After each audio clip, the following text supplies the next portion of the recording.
Boa tarde mais uma vez. Queria, com esse momento agora, encerrar o nosso período aqui de simpósio. Queria a sua atenção, acho que você deve ter percebido que o objetivo desse tempo hoje foi, de alguma maneira, mexer com você. Você quem? Você que tem interesse, obviamente, de ser sal da terra e luz do mundo. Você que tem interesse, obviamente, de que a Igreja de Jesus Cristo, a qual você faz parte, ela realmente tenha uma razão clara de viver. Você que, de algum modo, entende claramente de que não está nesse mundo apenas para ver o mundo passar ou para você passar pelo mundo.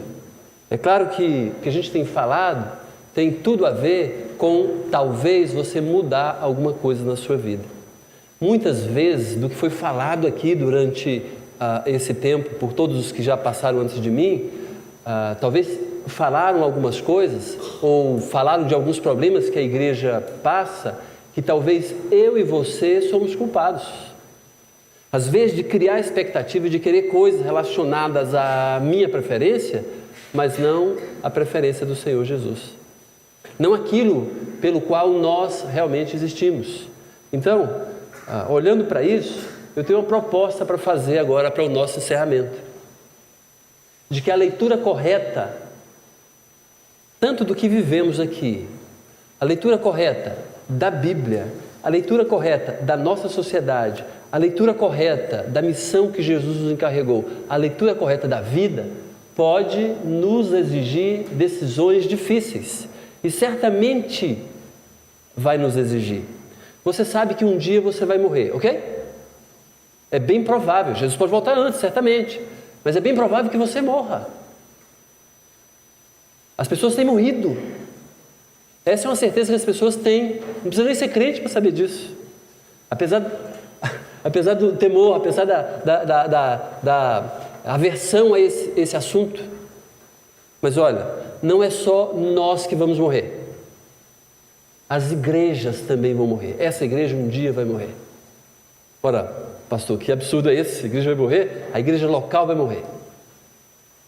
Certamente a sua igreja vai morrer. O temor que, obviamente, que nós estamos aqui, devemos ter, e talvez a gente tenha chegado naquele conselho de que minha igreja já está morrendo. Já está entubada. Como em um dos exemplos que foi usado aqui pelo Marcos ali. A leitura correta pode nos exigir decisões difíceis.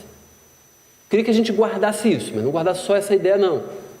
Guardasse a responsabilidade que nós temos de tomar as decisões difíceis. Se eu vou morrer um dia, para que eu existo então? Será que eu vou cumprir bem com a minha tarefa? E a igreja a qual eu faço parte? E às vezes lidero em algum departamento, ou lidero como pastor, ou auxilio de alguma maneira. E devo auxiliar, inclusive. Será que essa igreja, ela vai cumprir bem com a sua tarefa? Será que ela se reproduziu? Falar, pastor, que negócio é esse? A igreja vai morrer? Ora, as igrejas que o apóstolo Paulo plantou, todas morreram. Todas morreram. Vai averiguar na Ásia, por exemplo. É importante que a gente entenda de que algumas dessas decisões difíceis, se não fossem exemplos que nós temos na Bíblia, se não fossem tomadas decisões, a gente não teria o progresso que a gente tem, que a gente vê no ímpeto, principalmente do apóstolo Paulo. Talvez você já tenha ouvido ou visto isso aqui em alguma passagem bíblica. Atos capítulo 15, versículo 36, se eu não me engano, diz assim: e tal contenda houve entre eles que se apartaram um do outro. E tal encrenca. A ideia da palavra aqui é irritação. Houve uma irritação. Você bem sabe de quem eu estou falando. Paulo e Barnabé, por conta de um jovem, João Marcos. Barnabé queria que João Marcos fosse junto com a equipe para um projeto de plantação de igreja. Ou para a sequência de trabalho missionário. E o apóstolo Paulo falando, ele não deve ir. Por quê? Porque ele já nos frustrou. Já fez besteira lá atrás. Aquilo, obviamente, marcou a vida de João Marcos. O apóstolo Paulo a gente pode pensar, mas o apóstolo Paulo deveria ter pensado diferente, deveria pensar diferente. Olha, as pessoas mudam. O problema é que o apóstolo Paulo não queria perder mais tempo, como perdeu outrora. Aí diz o seguinte: e tal contenda, tal arenga, tal irritação houve entre eles, que se apartaram um do outro. A palavra apartaram significa literalmente rasgaram. Impressionante. Você sabe, obviamente, o sucesso do ministério do apóstolo Paulo. A gente até coloca como modelo. De Barnabé a gente não tem muitas notícias, talvez tenha sido sucesso também. Mas o fato é que esse pedaço e esse pedaço deveriam ser úteis em lugares distintos. Ambos certamente tinham as suas razões, porque cada um tinha uma direção para tomar. A gente sabe muito bem que isso gerou um desconforto total. Aquelas pessoas muitas vezes, né, que é muito levada pelo bom mocismo, não conseguem tomar decisões que desagradam as pessoas. Outro exemplo: exijo que você se separe de mim. Se você escolheu o caminho da esquerda, irei para a direita. E se você escolheu da direita, eu irei para a esquerda. Sabe quais são esses personagens? Abraão e Ló. Abraão deixou claro: não podemos continuar juntos, porque temos objetivos distintos. Como falei, aquele que é politicamente correto não aceita algo assim. Vai querer juntar, vai querer medir, vai querer limpar, vai querer amaciar, vai querer ficar bem na fita com todo mundo. E a gente tem que entender que a leitura correta pode nos exigir decisões difíceis. A leitura correta de tudo. Em 1999, a minha esposa, Vonilson Rodrigues Lima, tomou uma decisão difícil. Estava grávida, obviamente pedindo ao Senhor sabedoria. Ela falou isso aqui. Professora da Secretaria de Educação, claro que oramos, claro que pedimos ao Senhor bom termo, mas o que aconteceu foi que uma das melhores decisões da nossa família foi quando ela decidiu pedir exoneração da Secretaria de Educação, e a gente não tinha uma condição financeira boa, para dar exclusividade a ser mãe, a cuidar da que estava vindo e, obviamente, da que viria. Uma das melhores decisões da nossa vida. Hoje a gente pode ver isso. Mas na época certamente não é fácil. Na época certamente existe encrenca. A leitura correta, então, aquela decisão foi um investimento.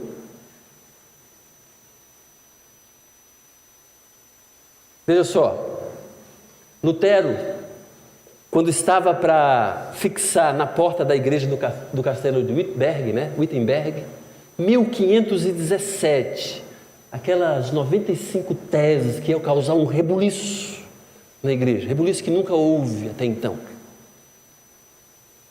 Sei que não será fácil, mas eu devo fazer. E se não tivesse feito? Ele sabia que seria perseguido. Ele sabia que não seria absolutamente nada fácil.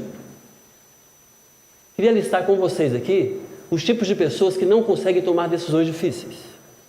Queria que a gente fizesse uma leitura, uma avaliação. Será que eu estou nessa lista? Ou quando eu estou nessa lista? Ou por que de alguma maneira eu posso me encaixar nessa lista?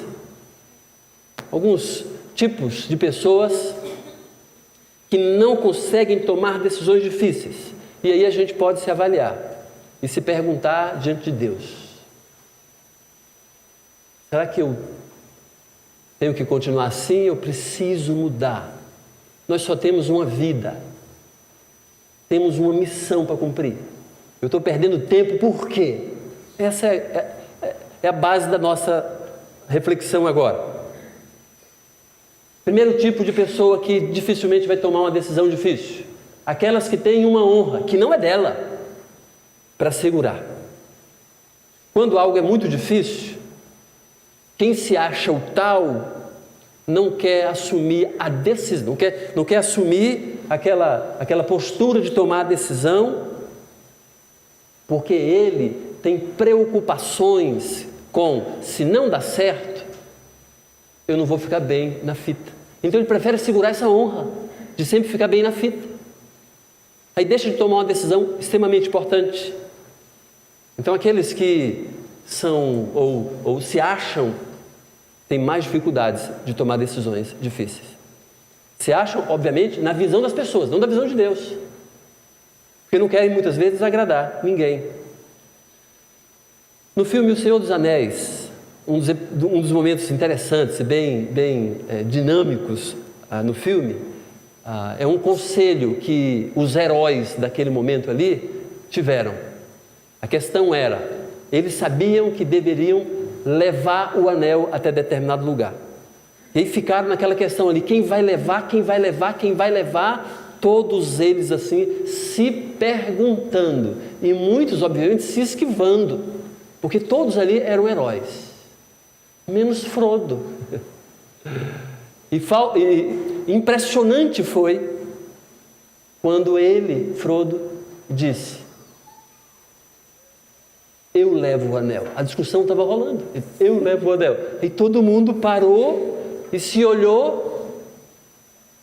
Aí desmontou, obviamente, aquela tese, aquela ideia de que seria, talvez, aqueles que estavam preocupados com a sua própria honra, desmontou aquela ideia, de que teria que ser um super power, aqueles, top, que deveriam fazer esse serviço. Decisões difíceis precisam ser tomadas. A leitura correta, obviamente, pode nos exigir decisões difíceis. Não é fácil, muitas vezes, para uma igreja assumir, ou um pastor, a liderança, dizer assim, vamos deixar de ter programas no meio da semana, programas voltados para os crentes. A terminar com um estudo de meio de semana, tipo quarta-feira, reunião de oração, tipo sexta-feira, olha, quase não vai ninguém. É um investimento assim, patético muitas vezes. Mas a pessoa muitas vezes não quer mudar. E não quer tomar essa decisão, seja o pastor, o líder, porque não vai ficar bem na fita. Não vamos ter programa de Natal este ano? Não vamos. Não vamos. Mas desde sempre que eu vivo aqui na igreja, tem programa de Natal? Mas esse ano não vamos ter. Porque a gente pode fazer melhor com o tempo. Ao invés de tanta ocupação, tanto desgaste, e muitas vezes para poder atender apenas a curiosidade dos crentes da igreja e dos crentes das outras igrejas também. Um entretenimento. Desde 1988, eu Abisaí, que eu me lembro, obviamente, sempre tivemos retiro, acampamento no Aba. Esse ano não tivemos. E até tive que confessar aqui no nosso concílio, que foi na Assembleia da nossa igreja também, que um dos desejos do meu coração agora é vender o acampamento. Isso era, obviamente, impensável para mim em outros tempos. Mas é uma questão muito simples. Estamos aqui para quê? Já falaram aqui que os bancos não vão para o céu. E acampamento? Custo alto? Realmente é grande e vale muito. Mas é difícil. Principalmente se a gente está apaixonado por alguma coisa. Ou pela própria honra. Outro tipo de gente que tem dificuldade de tomar decisões difíceis são aquelas que não enxergam muito à frente. Sabe que na vida profissional existem aqueles cursos para capacitação que dão um aumento salarial. Só que a pessoa pensa assim, puxa vida, eu preciso gastar 20% do meu salário atual durante um ano. Embora ele saiba que vai ter um aumento do salário dele de 20% depois. Mas ele pensa assim, esse custo é alto demais. Eu não quero gastar 20% do meu salário durante um ano. Na verdade, ele não quer investir. Não enxergam muito à frente. Não querem economizar um pouco, gastar no investimento, para depois receber o resultado. Prefere a mesmice. Então, essas pessoas vão ter dificuldades de tomar decisões difíceis. Outro tipo de pessoa que vai ter dificuldade séria de tomar decisões difíceis, sabe quais são? Aquelas que não têm a responsabilidade do melhor resultado. Hoje, antes falei a respeito do pedreiro ali. Vou falar de novo sobre ele. O encarregado, o responsável, ele tem uma tarefa, uma responsabilidade diante daqueles que encarregou o serviço a ele. Só que quem repara em obra sabe muito bem que os ajudantes, os orelha, eles não estão muito se importando com o prazo e nem tanto com a qualidade do serviço. Então, estes não se sentem na responsabilidade do melhor resultado. Às vezes é assim também na igreja. Tem aqueles que não estão nem aí, porque nem se sentem responsáveis. Na verdade, encaram a igreja como um lugar para eu ir suprir um pouco das minhas necessidades. Não é fixado, não é focado, não entende que igreja, inclusive, é um lugar que eu estou sendo equipado semanalmente para poder avançar na jornada que Jesus me encarregou. Interessante que Jesus, numa ocasião, falou que os filhos do mundo são mais hábeis na sua própria geração do que os filhos da luz. São mais atentos nos seus interesses, são mais focados. Mas a gente também tem um interesse. A gente tem uma missão para cumprir. Mas por que a gente fica com distração?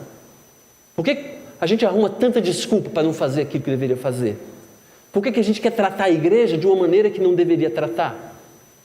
Por que a gente tem perdido tanto tempo? Por que a gente foca naquilo que não deve ser focado? Por que temos que ter mais atividades do que aquela que a gente consegue, obviamente, ter? Por que a gente não procura se reproduzir? Por que a gente não entende ou não quer entender que um dia Jesus vai pedir contas do que Ele tem me entregue? Dos dons, talentos, minas, das habilidades, competências, saúde, dinheiro, emprego, salário, família. Por fim, vai ter dificuldade de tomar decisões difíceis aquelas pessoas que têm medo da jornada. Aquele que tem medo do que vem depois. O fato é que nós não podemos querer segurar aquilo que não é nosso. Aquilo que a gente, na verdade, não tem. A gente fica com medo. É interessante que Jesus falou, aquele que ama a sua vida, perdê-la. Você já deve ter ouvido falar sobre agorafobia. Na verdade, o nome moderno para agorafobia, sabe qual é? Síndrome do pânico. A pessoa tem medo, pavor, obviamente, de lugares abertos ou lugares que, de alguma maneira, ameaçam a sua saúde. Tem medo de morrer, pavor, síndrome do pânico. Não quer botar o pé fora de casa. Está morrendo. Mas o que acontece, na verdade, é que ela se ama tanto que não pode passar pela cabeça dela a possibilidade de tomar um prejuízo qualquer. Então é melhor se cercar. Jesus falou assim, em verdade vos digo, se o grão de trigo caindo na terra não morrer, fica ele só. Mas se morrer, produz muito fruto. Aí ele disse: quem ama a sua vida, perde-a. Impressionante isso. A gente não escuta isso muito facilmente por aí, né? Jesus: Pai, se queres, passa de mim este cálice. Contudo, não se faça a minha vontade, sim a tua.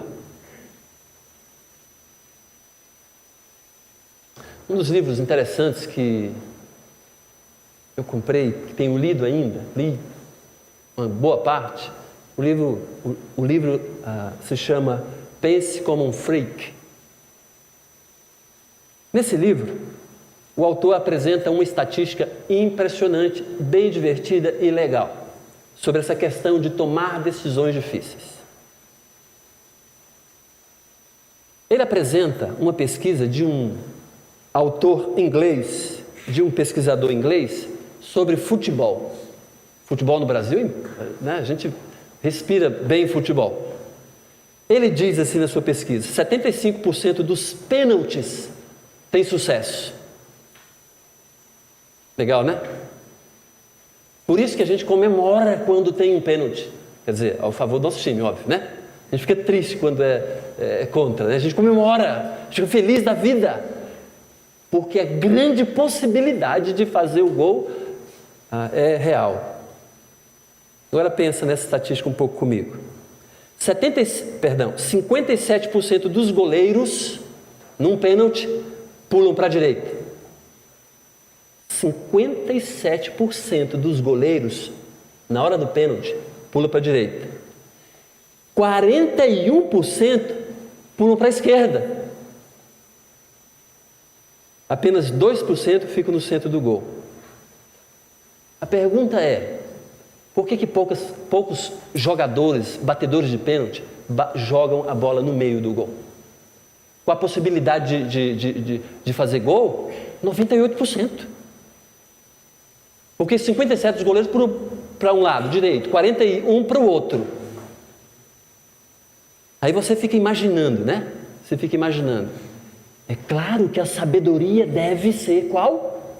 Chutar no meio do gol. Porque só 2% dos goleiros ficam parados no meio do gol.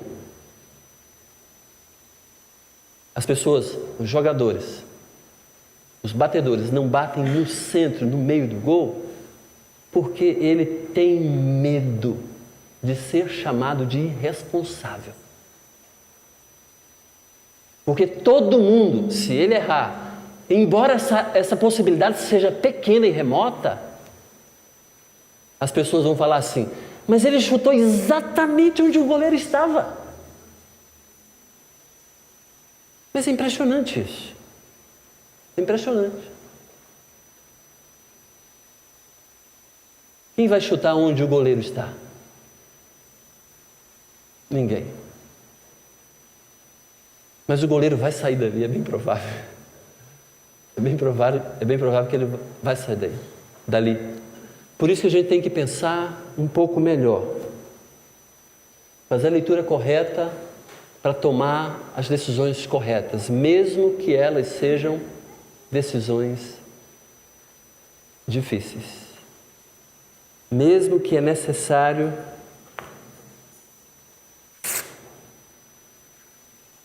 rasgar nossa honra, sair mal na fita, ter uma jornada que vai ser dificultosa. Por isso quero orar com vocês agora.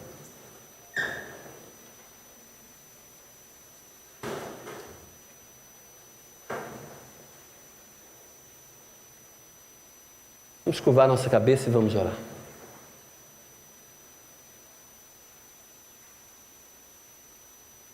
Pai eterno, queremos te agradecer pelo privilégio que o Senhor nos dá nessa tarde de sermos mexidos pelo Senhor. Ouvindo de diferentes frentes, diferentes formas, de diferentes pessoas a respeito, de pensar seriamente a respeito do que o Senhor quer da nossa vida, do que devemos fazer, da missão que está posta diante de nós, do que o Senhor tem nos concedido para executarmos essa missão. Pai bendito, nos ajude a pensarmos conforme o Senhor quer que pensemos, com o objetivo tão somente de honrar e glorificar o Teu nome, para que o Senhor fique feliz conosco, para que o Senhor seja glorificado, inclusive no nosso lugar. Pai, nos abençoe, nos fazendo sair da nossa região de conforto, do estado que nós tendemos a ficar. Nos ajuda, por favor, a termos uma mentalidade bíblica e interessada nas coisas do Senhor. Obrigado mais uma vez pelo que o Senhor é e o que o Senhor tem feito em nós e quer fazer através de nós e apesar de nós. Nos abençoe, para a glória do Teu nome. No nome de Jesus oramos. Amém.